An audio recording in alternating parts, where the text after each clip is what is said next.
প্রথমেই একটা রিকোয়েস্ট, আমার চোখ মুখগুলোকে ইগনোর করো, কেননা শরীরের কন্ডিশন অত্যন্ত খারাপ। মানে তোমরা যারা রেগুলারলি আমার ভিডিও দেখো, হ্যাঁ, মোটামুটি এরকম একটা তকমা আমাকে দিতে পারো, আমি হচ্ছি 12 মাসি টান্ডি। মানে আমি একটু পান থেকে চুন খসলেই আমার আর কিছু লাগুক না লাগুক সর্দিটা লেগে যাবে, আর যেটা নিয়ে আমি মোটামুটি 10 দিন 12 দিন একটানা ভুগবো। মাঝে মধ্যে নিজের প্রতি রাগ হয়, কিন্তু কি করব, রাগ করে তো আর নিজেকে মারতে পারি না, তাই সেটাই বাদে প্রচণ্ড রাগ হচ্ছে।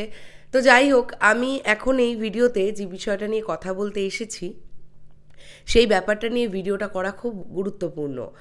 দেখো, অনেক সময় কি হয় বন্ধুরা, সব সময় না আমি এটা করার জন্যে আমি কি প্রতিদান পেলাম, মানে আমি বলতে চাইছি আমি একটা কাজ করলাম, তার পরিপ্রেক্ষিতে আমি কত টাকা পেলাম, এটা তো আমরা অবশ্যই দেখব, কেননা প্রতিনিয়ত বেঁচে থাকতে গেলে আমাদের টাকা পয়সার দরকার হয়।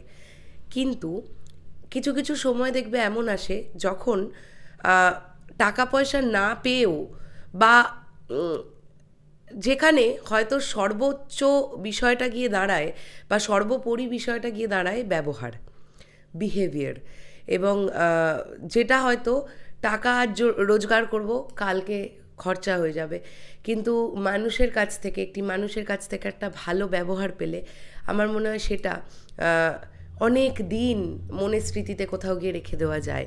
আর আজকে এই ভিডিওটা আমি ট্রিবিউট করতে চাই ওয়াইডি ফিল্মসকে, বোধহয় full form Yash Dasgupta films. গতকাল আমরা পার্ক হোটেলে ইন্টারভিউ নিতে গিয়েছিলাম। এখন ইন্টারভিউ সেশন হয়ে গেছে, আর ভেনু বললেও আই হোপসো কোনো অসুবিধে নেই।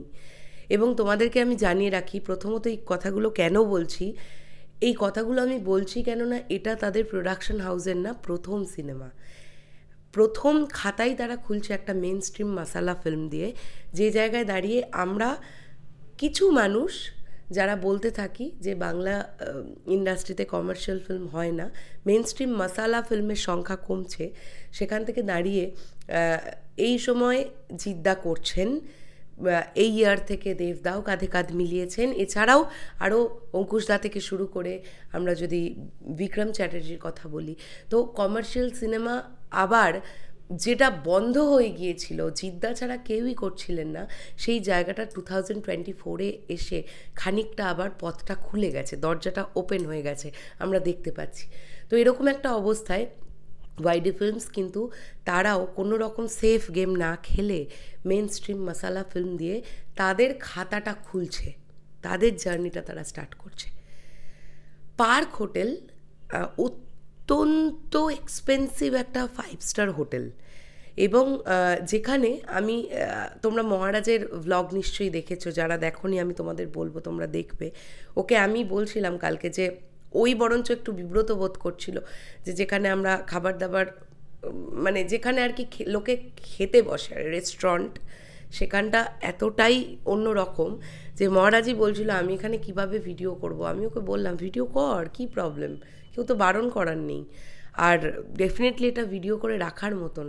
আর আমি গত 2 দিন ধরে ভীষণ ভুগছি, একটা ইন্টারভিউ সেশন নিয়ে আমাকে অলমোস্ট রাত্রি 1টার সময় ফিরতে হয় ব্যারাকপুর, এবং তারপরে একটি কারণবশত আমাকে মাঝরাত্রি 3টে পর্যন্ত খোলা আকাশের নিচে দাঁড়িয়ে থাকতে হয়। ওটা আমার জন্য মানে একটা খুব খারাপ ডে গত পরশুদিন গেছে। তো যে কারণের জন্য আমার এতটা শরীরটা ডিটোরিয়েট করেছে বা ঠান্ডাটা লেগে গেছে, যার জন্য আমি ব্লগিং করতে পারিনি, আমার শরীর দিচ্ছিল না।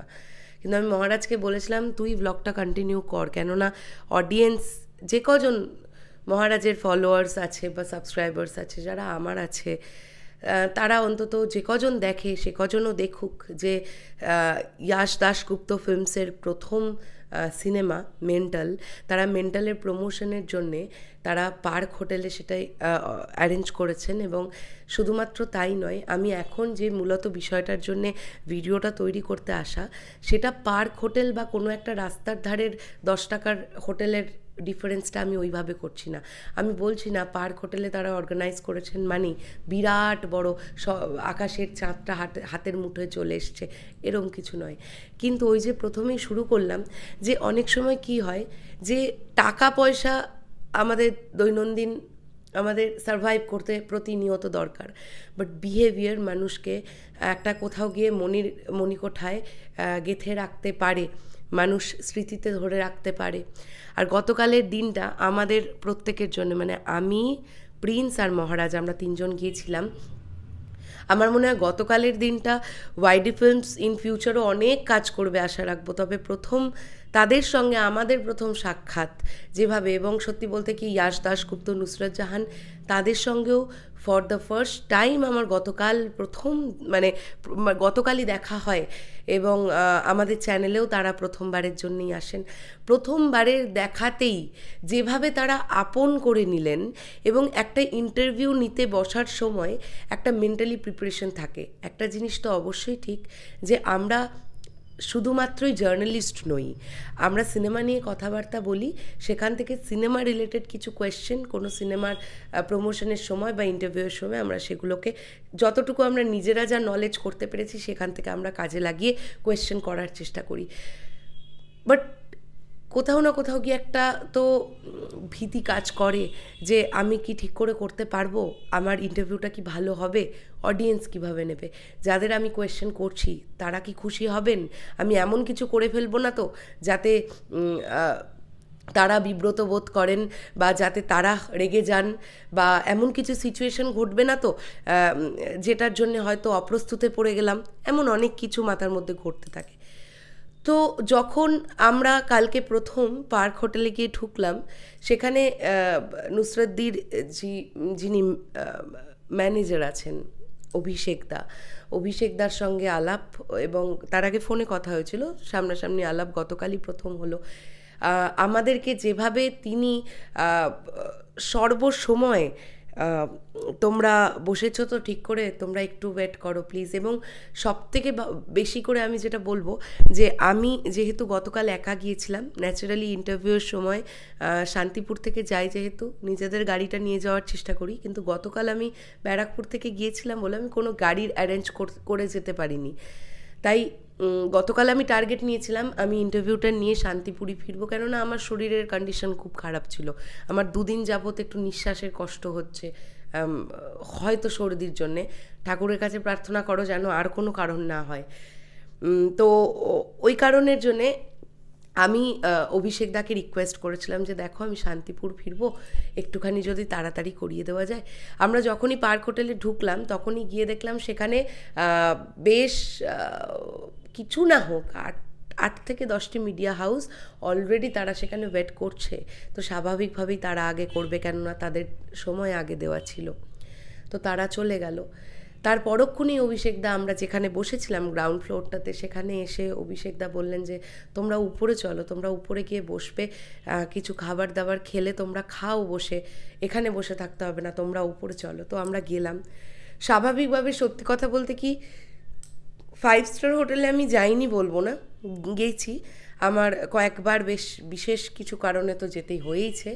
কিন্তু সবসময় তো 5 স্টার হোটেলে আমাদের মতন মানুষরা বা মধ্যবিত্ত মানুষরা বা নিম্ন মধ্যবিত্ত মানুষরা, তো আমরা তো 5 স্টার হোটেলে যাই না। আমাদের কেন জানি না মনে হয় যে রাস্তার ধারে কফিটা খেয়েই আমি 20 টাকার কফিটাতে বেশি স্বাদ পাবো। তো সেরকম একটা অবস্থায় ওরকম একটা 5 স্টার হোটেলে, এবং সেখানের আমি ব্লগিংয়েও, মহারাজের ব্লগিংয়েও বলছিলাম যে একটা কফির দাম কতটা এক্সপেন্সিভ তোমরা ভাবো। 1000 টাকার ওপরে একটা কাপ কফির দাম, এবং জাস্ট নর্মাল স্ন্যাক্সের দামই শুরু 1200 টাকা, 1300 টাকার তলায় কিছু নেই। তো আমরা ডিসাইড করলাম যে আমরা 1 কাপ করে কফি খাবো। এটা কোথাও না কোথাও গিয়ে বলতে পারো এটা আমাদের মানসিকতা। এন্ড অফ দ্য ডে গিয়ে আমরাও কিন্তু রক্ত মাংসে গড়া মানুষ। আমাদেরকে ওয়াইডি ফিল্মসের তরফ থেকে বলা হলো তোমরা এখানে বসে খাবার খাও বলেই আমরা ওই রকম দাম দেখার পরেও নিজেদের মতন অর্ডার করতে আমরা পারিনি। আমাদের কোথাও গিয়ে খারাপ লাগছিল। আর মাথার মধ্যে সবসময় এটা চলছিল যে বাংলা ইন্ডাস্ট্রিতে তো মেন স্ট্রিম কমার্শিয়াল ফিল্ম হয় না, সেভাবে তো আর হচ্ছে না। শুধু জিদ্দা ছাড়া তো কেউ কোভিড পরবর্তী সময়টা থেকে আর করেননি। তো ওয়াইডি ফিল্মস তারা তাদের প্রথম জার্নিটাই এভাবে যখন শুরু করলো, আমরা না হয় 3-4 হাজার টাকার খাবার খাবো না, সেই টাকাটুকু সিনেমার কোনো খাতে লাগুক না, যদিও জানি এই কথাটা শুনে অনেকেরই হাসি পাবে, কারোর মনে হতে পারে যে বাবা মহানুভব দেখাবার চেষ্টা করা চলছে এখানে ভিডিও বানিয়ে, বাট আমি বলতে পারি যে তোমরা মহারাজ এবং প্রিন্সকেও এই সেম কোয়েশ্চেন করে নিতে পারো। আমরা এটাই ডিসকাস করছিলাম যে আমরা না খাবো না, 1 কাপ করে কফি বাস ঠিক আছে, ফাইন, আমরা একদম ঠিক আছি। তোমরা 1 কাপ করে কফি খেলাম, তারপরে আমরা সেখানে বেশ কিছুক্ষণ পরে কেশবদের ইন্টারভিউ, তারপরে শ্যাম ভট্টাচার্যার ইন্টারভিউ করলাম, তারপরে ইয়াশদা এবং নুসরাতদি। আমি প্রথমেই ঢুকে তারা যে বিহেভিয়ারটা আমাদের সঙ্গে করলেন, ইয়াশ দাশগুপ্ত এবং নুসরাত জাহান, প্রথমেই যে কথাটা বললেন শোনো, তোমরা ছবি খারাপ লাগলে রোস্ট করে দেবে, 2 বারও ভাববে না, তোমরা রোস্ট করে দেবে, তোমরা যা তা বলবে, ছবিকে খারাপ লাগলে খারাপ বলবে। তখন আমি ইয়াশদাকে এবং নুসরাতদিকে বললাম যে দেখো, বাকিদের কথা তো জানি না, বাট আমরা যারা 3 জন এখানে এখন আছি, আমরা যে কোনো প্রোডাকশন হাউসের প্রথম কাজকেই নেগেটিভিটিতে ভরিয়ে দেওয়ার পক্ষপাতী তো নই। আমরা কেউ পক্ষপাতী ওরকম নই যে প্রথম প্রোডাকশন হাউসের কাজ আসছে, আমাকে প্রথমেই জঘন্য বলে আগে ওটাকে নামিয়ে দিতে হবে।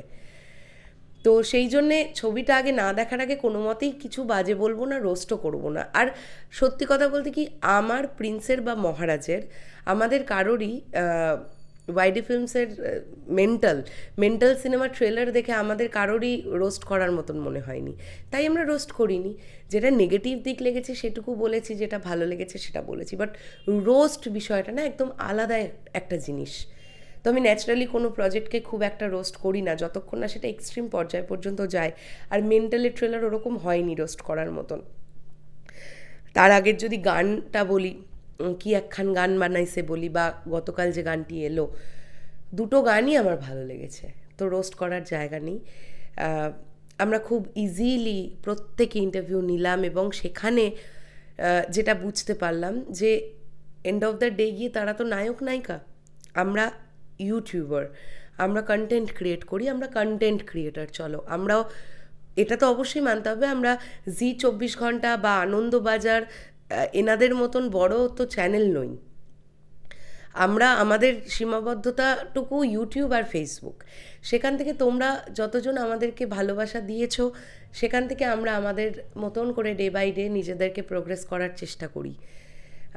কিন্তু যে বিহেভিয়ারটা ওখান থেকে পেলাম না, ভাবনারও বাইরে। মানে আমি সারা জীবন মনে রাখবো ইয়াশদা এবং নুসরাতদির সঙ্গে আমাদের প্রথম দেখা হওয়াটা, আমার এই ডেটা আমার কাছে মেমোরেবল হয়ে থাকবে, অনেস্টলি বলছি। আবারও একটা জিনিস রিপিট করলাম যে সব কিছু টাকা দিয়ে হয় না, অনেক কিছু এরকমও হয় যেগুলো ভাবতে ভালো লাগে, যেগুলো হয়েছে অ্যাচিভমেন্ট, যেগুলো হয়তো টাকা নয়, বাট কোথাও না কোথাও গিয়ে একটা অ্যাচিভমেন্ট, একটা শক্তি সঞ্চয়, আরও কিছুটা শেখা, এবং প্রচণ্ড একটা আনন্দঘন মুহূর্ত নয়, একটা সময় আমরা কাটিয়ে এসেছি গতকাল। এবং ইন্টারভিউ এসে গেছে, তোমরা অনেকেই দেখছো। আমি সবার শেষে আপলোড করেছি ইন্টারভিউ, কেননা 2টো কারণে, এক তো আমি বাড়ি ছিলাম না, দ্বিতীয়ত হচ্ছে আমরা একটুখানি সময় নিয়েই কাজটা করতে আমাদের একটু দেরি হয়েছে, তাই তোমাদের কাছে একটু ভালোভাবে প্রেজেন্ট করব বলেই চেষ্টা করেছিলাম। তাই আজকে সকাল 11:05 দিকে আমাদের ইন্টারভিউটা এসছে। ইতিমধ্যেই 8,500 মানুষের বেশি দেখে ফেলেছো তোমরা, অনেক খুশি হয়েছি। যারা যে প্ল্যাটফর্ম থেকেই আমার এই ভিডিওটা এখন দেখলে, ইউটিউব থেকে হোক বা ফেসবুক থেকে হোক, সেখানে জিৎদা, দেবদা, সাকিব ভাইয়া সকলকে নিয়ে কথা হয়েছে, বাংলা ফিল্ম ইন্ডাস্ট্রি নিয়ে কথা হয়েছে, কমার্শিয়াল ফিল্ম নিয়ে, আরবান ফিল্ম নিয়ে কথা হয়েছে। সেগুলো তো সবটাই আমাদের ক্যামেরার বন্দি আমরা করেছি এবং তোমরা দেখেই ফেলেছো। আর যেটা সবথেকে বড় ব্যাপার, সেটা হচ্ছে গতকাল যে সময়টায় আমরা ওখানে ছিলাম, এমন কিছু ইনসিডেন্ট আমার সঙ্গে ঘটেইনি, বা আমাদের সঙ্গেই ঘটেনি, যেটা কোনো লুকোছাপা করতে হবে। মানে এত স্ট্রেট ফরওয়ার্ডলি আমাদের সঙ্গে সকলের কথা হয়েছে যে যেটা আমরা বলতে পারবো, যেটা গোপন করার মতন কোনো জায়গায় ক্রিয়েট হয়নি। আর সেই আমি মনে করি যে কাজের মধ্যে কোনো গোপনীয়তা থাকবে না, সেটা অনেস্ট কাজ। তো 19 জানুয়ারি মেন্টাল আসছে আমাদের সকলের কাছের সিনেমা হলগুলোতে। আমরা একটু যাব, আমরা একটু মেন্টাল দেখব, বাজে লাগলে বাজে বলবো, ভালো লাগলে ভালো বলবো, কিন্তু গিয়ে একটু দেখব। আজকে যদি মেন্টাল সাকসেসফুল হয় তাহলে ওয়াইডি ফিল্মসের পরবর্তী সিনেমাটাও হয়তো আবার এই মেনস্ট্রিম মশালা ফিল্ম, এই ঘরানারই হবে। আর যদি এই ছবিটা আজকে আমরা না দেখতে যাই তাহলে তারাও হয়তো ভবিষ্যতে সেফ গেম খেলারই চেষ্টা করবেন, কেননা তাদেরও তো কিছু করার থাকবে না। তবে চলে যাওয়ার আগে স্যালিউট জানাই ওয়াইডি ফিল্মসকে, যে প্রথম এই তাদের খাতা খোলাটাই মেন স্ট্রিম মশালা ফিল্ম দিয়ে, যেটা আজকের দিনে দাঁড়িয়ে টলিউড ইন্ডাস্ট্রিতে অত্যন্ত জরুরি বলে আমি মনে করি। বাকিদের ধারণা আলাদা হতেই পারে। টাটা।